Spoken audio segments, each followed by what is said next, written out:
اب ایکچولی ہوا یہ کہ ہوم منسٹر صاحب نے ایک دن مجھے اپنے دفتر میں کال کیا، مجھ سے کہنے لگے کہ مجھے ایک پریس کانفرنس سے خطاب کرنا ہے، اور آپ ایک کام کریں کہ پریس کانفرنس کے سوال و جواب سے پہلے جو مجھے تقریر کرنی ہے مجھے لکھ کے دے دو، اور مجھے سیکیورٹی کے، ملک کی سیکیورٹی کے بارے میں بریفنگ کرنی ہے پریس کو۔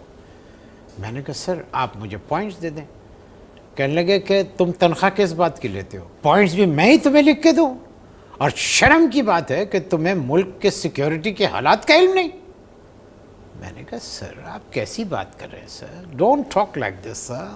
میں نے کہا سر میں دفتر میں سارا دن بیٹھا رہتا ہوں، if you ask me about the security of the office I can tell you, مطلب میں آپ کو بتا سکتا ہوں، لیکن میں ملک کی سیکیورٹی کے بارے میں نہیں بتا سکتا۔ تو ایک دم چیخے، کہنے لگے get out of my office, اور جو میں نے کہا ہے اس کو لکھو۔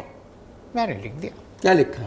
میں نے ان سے لکھا کہ السلام علیکم معزز پریس، مجھے آپ کو یہ بات بتاتے ہوئے فخر محسوس ہو رہا ہے کہ بے شک ہمارا قومی خزانہ خالی ہے مگر ہماری جیلیں بھری ہوئی ہیں، اس کا مطلب ہے سیکیورٹی ٹائٹ ہے۔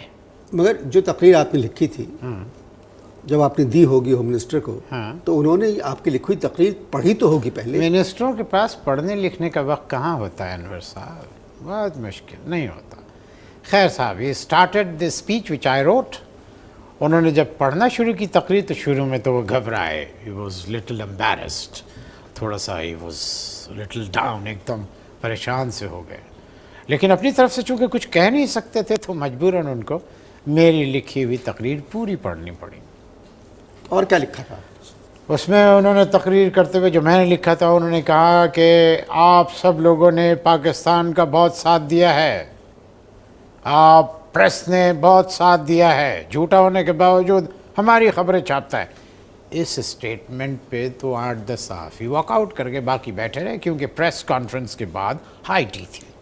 نہیں سر، میں آپ سے ایک بات کہہ رہا ہوں کہ آپ خود سرکاری افسر اور جی معتبر آدمی تھے، تو آپ نے اس طرح کی تقریر کیوں لکھی؟ بھائی وہ میں نے ان سے پوائنٹس مانگے تھے، میں نے کہا سر آپ مجھے پوائنٹس دے دیں، اگر وہ اپنے پوائنٹس دے دیتے تو I would have written the speech his way, لیکن چونکہ انہوں نے پوائنٹ نہیں دیے تھے تو پوائنٹ آف ویو سارا میرا تھا، تو میں نے ان کو لکھ کے دے دیا۔ اور کیا کہا؟ اور کہنے لگے، میری لکھی ہوئی تقریر کا حصہ پڑھنے لگے، کہنے لگے کہ میں ہوم منسٹر ہوں، اس لیے میں ہر وقت گھر پہ رہتا ہوں کیونکہ اپنے بیوی بچوں کی حفاظت میری ذمہ داری ہے۔ اینڈ ہی فردر نریٹڈ، کہنے لگے کہ میں نہ اخبار پڑھتا ہوں اور نہ ٹیلی ویژن دیکھتا ہوں، کیونکہ نہ تو میں اپنی برائی پڑھنا چاہتا ہوں اور نہ دیکھنا چاہتا ہوں۔ سمجھ میں آئی بات؟ نہ میں پڑھنا چاہتا ہوں نہ میں دیکھنا چاہتا ہوں۔ یہ بھی آپ نے لکھا تھا؟ یہ بھی اس میں نے لکھا تھا۔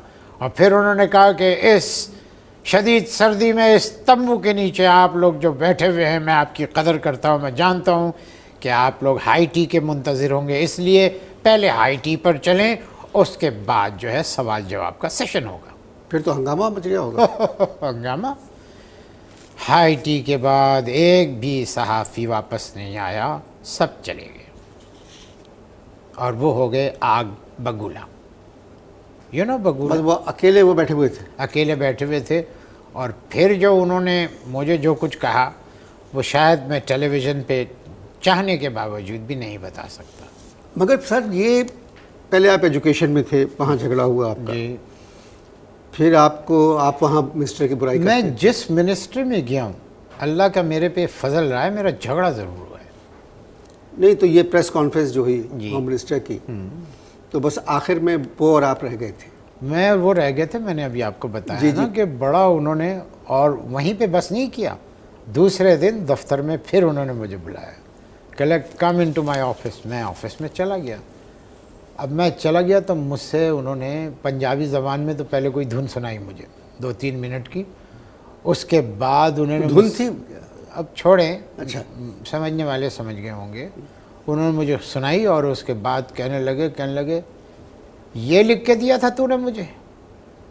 میں نے کہا سر میں آپ کو سوال جواب سے بچانا چاہتا تھا، کیونکہ جواب آپ کو اپنی طرف سے دینے پڑتے، جو تھوڑی بہت عزت ہے وہ بھی ختم ہو جاتی سر، رہی صحیح عزت بھی جو ہے وہ ختم ہو جاتی۔ تو مجھ سے کہنے لگے گیٹ آؤٹ۔ میں نے کہا اوکے۔ میں بھی ایک سخت آدمی، میں آیا اپنے ٹیبل پہ، میں نے آ کے ریزگنیشن لکھا، آئی وینٹ بیک ٹو ہم، آئی گیو ہم دی ریزگنیشن، جو اسی وقت قبول کر لیا گیا۔